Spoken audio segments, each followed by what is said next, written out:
एक जे आपलं आहे त्यामध्ये आपल्याला चेंडूचा काय दिलेला आहे व्यास आणि त्या चेंडू मधील हवेचं काय करायचं आपल्याला घनफळ. आता एक लक्षात घ्यायचं आहे की जो चेंडू आहे ना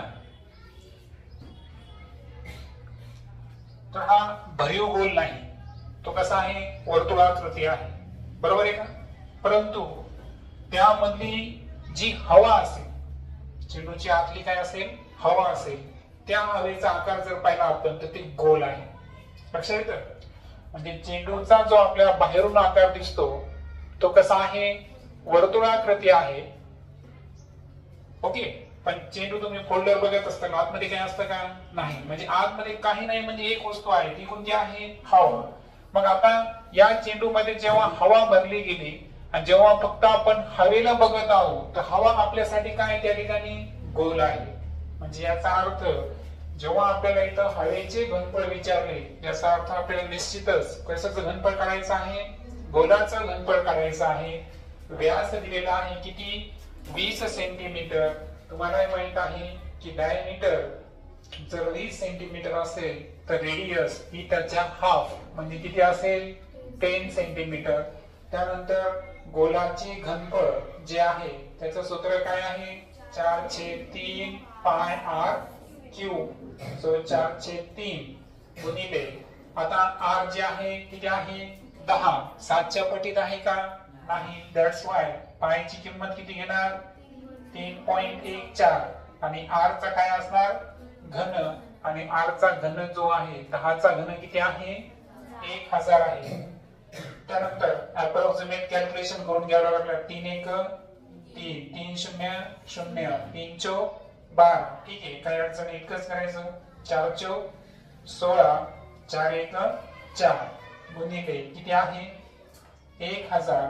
म्हणजे आपण जेव्हा दशांश चिन्ह 3 0 आहे 3 0 असल्यावर दशांश चिन्ह किती स्थळ पुढे घेता येतं आपल्याला 3 स्थळ पुढे घेता येईल. म्हणजे अंदाजे उत्तर जे आहे ती किती येईल 4160. आता मला सांगा व्यास आपल्याला कशामध्ये दिलं होतं सेंटीमीटर मध्ये, म्हणून जे उत्तर येईल ते काय येईल सेंटीमीटरचा घन किंवा त्याला दुसरं नाव काय आहे घन सेंटीमीटर. ते असेल त्याचं आन्सर. ओके. सेकंड जे प्रॉब्लेम आहे तर यामध्ये 3 चा घातांक x 27 चा y आणि 9 चा काय आहे z. त्यांची किंमत किती दिली आहे 729. आता हे गणित कसे सोडवायचे. सर्वात अगोदर लक्षात घ्या की 729 कोणाचं वर्गमूळ आहे का कोणाचं आहे 27 चा वर्ग आहे सॉरी. सो लक्षात घ्या 27 चा वर्ग हा 729 आहे आणि त्या 27 चा घातांक किती दिला y म्हणजे y ची किंमत किती आली 2. ओके. त्यानंतर आता 9 चा कोण आहे 9 चा घन कोण आहे 729 आहे. म्हणजे याचा अर्थ z ची किंमत किती आली 3. आता मला सांगा इथंच आन्सर भेटतं 9 कोणाचा वर्ग आहे 3 चा. पाहता तुम्ही तर 3 चा वर्ग लिहितो 3 चा वर्ग आणि त्याचा जर घन केला तर तो किती आहे 729. काय केलं मी घनला घन ठेवलं फक्त 9 च्या ऐवजी काय लिहिला 3 चा वर्ग. आता मला सांगा की नियमानुसार या दोघांचा काय होणार गुणाकार म्हणजे 3 चा 6वा घात हा काय आला 729. याचा अर्थ x ची किंमत किती आली 6. आता आपल्याकडं x y आणि z चे काय आलेले आहेत किमती. त्यांचा काय करायचा आपल्याला गुणाकार आणि त्यांचं घन करून त्याचं काय करायचं वर्गमूळ काढायचं आहे. मग आता सांगा x y z याचा 3/2 काढायचा असेल. x किती आहे 6 y 2 आणि z 3 याचा घन आणि वर्गमूळ. 6 गुणी 12 12 3 36. 36 चा काय घ्यायचा घन आणि त्याचं काय घ्यायचं वर्गमूळ. आता 36 चा घन घ्यायचा म्हणजे 36 वर्गमूळ किती घ्यायचे तुम्हाला 3 वेळेस घ्यायचं. पहा म्हणजे कॅल्क्युलेशन करायची गरज आहे का? नाही. सांगा याचं घन किती आहे? 6. याचं वर्गमूळ 6. याचं वर्गमूळ 6. मग 6 चा घन किती आला? 216. That is the answer. यामध्ये आपल्याला काय सांगितलं की एका शेत आहे त्यामध्ये 20 मीटर 10 मीटर बाय 5 मीटर म्हणजे त्यात हे काय झाली? लांबी, ही झाली रुंदी आणि ही झाली उंची किंवा जाडी. ओके. तर असा खोल खड्डा आहे म्हणजे खड्ड्याचा जो भौमितिक आकार आहे तो कसा आहे? इष्टिकाची ती. बरोबर. त्यानंतर हा खणल्यावरची निघलेली माती आहे ती एकसारखी पसरवली. पसरत असताना त्या ठिकाणी काय दिलेलं आहे आपल्याला? लांबी आणि रुंदी दिली 25 आणि 20. परंतु आपल्याला काय करायची आहे? जाडी. म्हणजे इथं सुद्धा आपल्याला काय करायची आहे? उंची. पण आता एक लक्षात घ्या, सुरुवातीला जो खड्डा होता त्या इष्टिकाची तिला आपण काय करू माहितीये का? त्याला नाव देऊ आपण L1 B1 H1. येते लक्षात? म्हणजे सुरुवातीची लांबी किती होती? 20 मीटर, रुंदी किती होती? 10 मीटर आणि उंची किती होती? 5 मीटर. आता माती वाढली का? नाही. एवढीच माती वापरून आपण दुसरी इष्टिकाची तयार केली है ना. ती पसरवली म्हणजे ती सुद्धा काय झाली? एक प्रकारची इष्टिकाची ती झाली. म्हणजे जेव्हा माती पसरवली तेव्हा लांबी किती आली? 25 मीटर. उंची किती आली? रुंदी किती आहे? 20 मीटर. आणि जाडी काढायची म्हणजे उंची काढायची म्हणजे आपल्याला काय करायचं आहे? H2 काढायचं आहे. आता माती तेवढीच आहे. माती काय आहे? तेवढीच आहे. आणि म्हणून लक्षात ठेवायचं की L1 B1 H1 म्हणजे सुरुवातीचे मातीची इष्टिकाची ती आणि L2 B2 H2 म्हणजे नंतरची जी इष्टिकाची ती आहे त्या दोन्हींचं काय सारखं आहे? घनफळ सारखं आहे. घनफळ बदलणार आहे का? नाही. मग आता तुम्हाला काढायचं काय बरं? याच्यावरून H2 काढायचं आहे. मग H2 काढायचा असेल तर पलीकडे कोण आहे? L1 B1 H1 हे जशाचे तसे आणि L2 B2 हे गुणाकारात आहे. विरुद्ध बाजूला गेल्यावरती कुठे जाते? भागाकारात. मग इथं काय होईल? L2 B2. आता एक लक्षात ठेवायचं, अशा केसेस मध्ये गुणाकार करत बसायचा का? गुणाकार केल्यावर टाइमपास होतो. लक्षात घ्या. किमती टाकायची. सांगा L1 ची किंमत किती आहे? 20. त्यानंतर 10 आणि 5 आणि खाली किती आहे? 25 आणि 20. गुणाकार काय केलं लक्षात आलं का? कारण नंतर आपल्याला एवढी ते संख्या अंश आणि छेदामध्ये कमी करायच्या म्हणून गुणाकार करत बसायचं नाही. 20 कॅन्सल. 5 25 5 दोन्ही 10 म्हणजे जो आता सर्व माप कशामध्ये होते? मीटर. सेंटीमीटर केले का आपण? नाही. म्हणून आन्सर जे आहे हे सुद्धा मीटर मध्येच येईल. म्हणून किती मीटर? 2 मीटर जाडीचा त्या मातीचा काय असेल? थर असेल. ओके. आपलं जे गणित आहे ते मी थोडं शॉर्टकट लिहिलं. गणिताचं कसं आहे पहा की ए जो आहे त्याला काम पूर्ण करण्यासाठी किती वेळ लागेला? 12 दिवस. आणि तेच काम बी ला जर दिलं तर किती दिवस लागायले? 20 दिवस. त्यानंतर स्पेशल केस दिली आपल्याला की ए आणि बी यांनी मिळून किती दिवस काम केलं? 3 दिवस काम केलं. 3 दिवसानंतर ए जो आहे तो निघून गेला तर उरलेलं काम पूर्ण करण्यासाठी बी ला किती दिवस लागेल? आता एक लक्षात घ्या, अशा वेळेस काम किती आहे? 1 आहे. काम किती आहे? 1 काम. सुरुवातीला देतो तुम्हाला 1 काम म्हणून त्याला आपण एकूण काम किती धरायचं? 1 धरायचं. आता एकूण काम जर 1 आहे तर या 1 ला आपण काय करू माहितीये का? x कन्सिडर करू. काय कन्सिडर करू?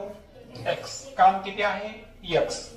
आता ए वाला एका दिवसामध्ये किती काम पूर्ण करतो? एका कामाला 12 दिवस लागले. मग एका दिवसात किती काम करला तो? x/12. लक्षात घ्या ना. कारण x त्याला पूर्ण करायचं तर किती लागेल? त्याला 12 दिवस लागेल. म्हणजे एका दिवसात जो किती काम करतो तर एकूण कामाला कशाने भागावं लागेल? दिवसाला. म्हणजे याचा अर्थ एका दिवसात किती काम करतो? x/12. सेम पद्धतीनं जो b आहे हा एका दिवसामध्ये किती काम करतो? एक कामाला 20 दिवस लागतात. काम आहे x. कामाला दिवसानं भागा, किती आलं? x भागिले 20. म्हणजे याचा अर्थ एका दिवसामध्ये ए वाला करतो x/12 काम आणि एका दिवसामध्ये बी किती करतो काम? x/20. आता दोघे मिळून त्यांनी किती काम केलं? 3 दिवस काम केलं. आता 3 दिवसात एकूण काम किती झालं पहा. 3 दिवसातील एकूण काम. आता 3 दिवसातलं एकूण काम करायचं असेल तर 3 गुणिले प्रत्येकाचं काय करावं लागेल आपल्याला? बेरीज. ए वाला किती काम करतो? x/12. बी वाला किती करतो? x/20. हे दोघं मिळून 1 दिवस झाला आणि 1 दिवसाच्या कामाला आपण किती ने गुणायलो? 3 ने गुणायलो. सो 3 सांगा 20 गुणिले x 20x, 12 गुणिले x 12, म्हणजे वरी किती येतील? 32x आणि खाली दोघांचा गुणाकार किती येईल? 12 दुनी 24, 240. का होईल बरं इथं? 16 दुनी आणि 16चा भाग होत नाही. 8 चौक 32, 8 त्रिक 24, 3 एक 3, 3 10 20, 2 एक 2, 2 पंचे 10. म्हणजे याचा अर्थ एकूण काम किती झालं? 2 गुणिले x म्हणजे 2x/5. एवढं काम काय झालं? पूर्ण झालं. बरोबर. आता 3 दिवसामध्ये एवढं काम पूर्ण झालं. आता काम राहिलं किती? मग आता आपण काढू शिल्लक काम.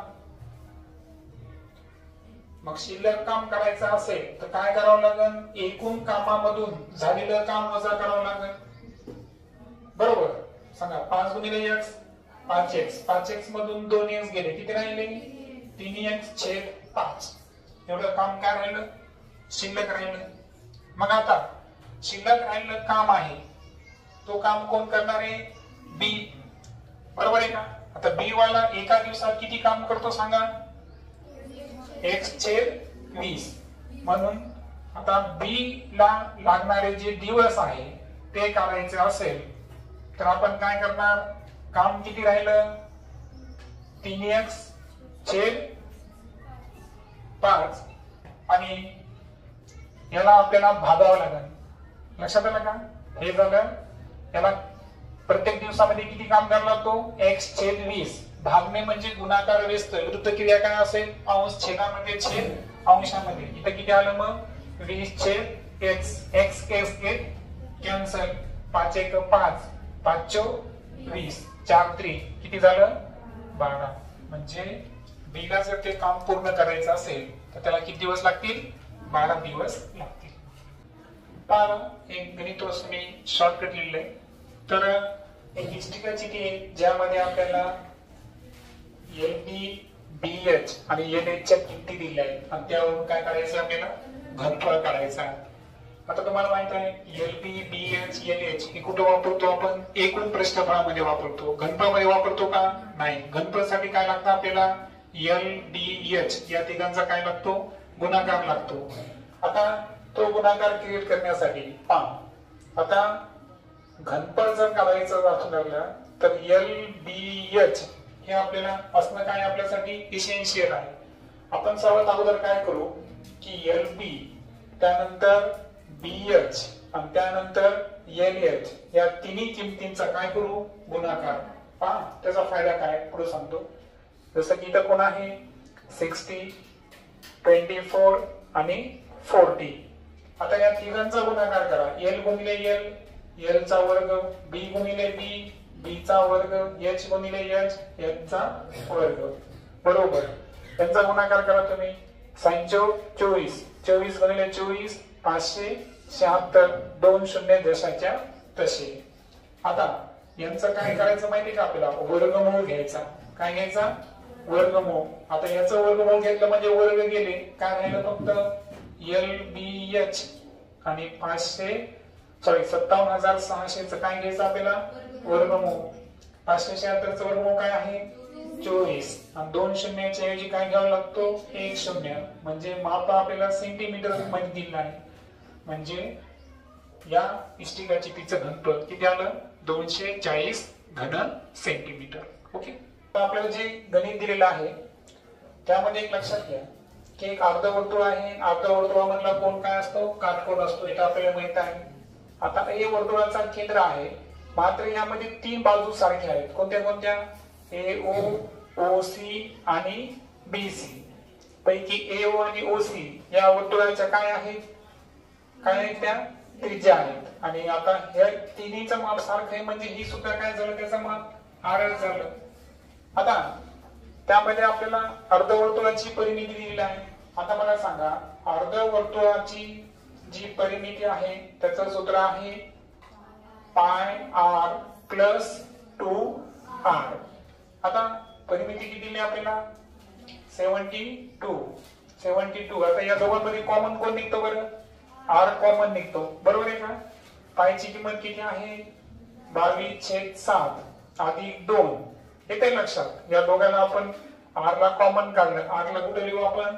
कंसाच्या बाहेर. कंसाच्या बाहेर लिहिल्यावर 7 दोन्ही 14. 14 मध्ये 22 ऍड करा बरं. 14 आणि 22 किती येतील 36/7 गुणिले किती आलं R.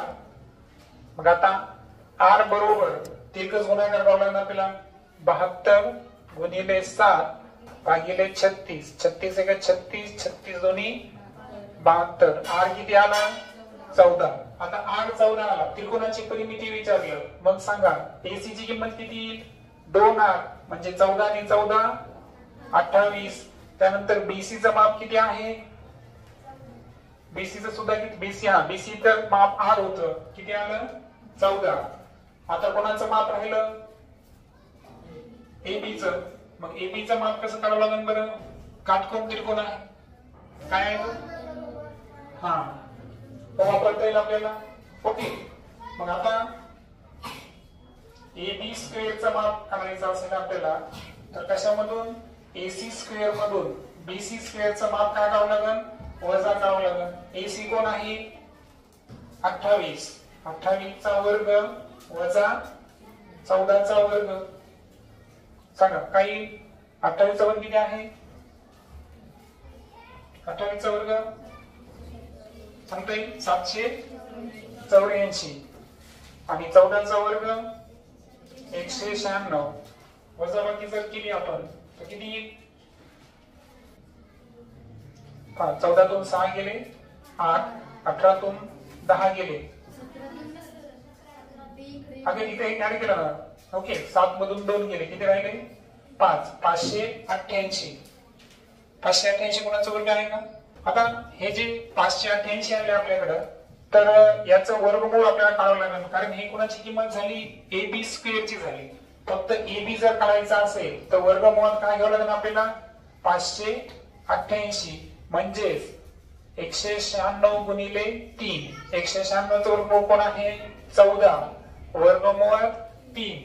आता आपल्याला काय करायची आहे परिमिती म्हणजे तिन्ही बाजूंची बेरीज. सांगा कोणत्या कोणत्या बाजू आहेत आपल्याकडे 28 14 आणि तिसरं किती आलं 4 वर्गमूळात 3.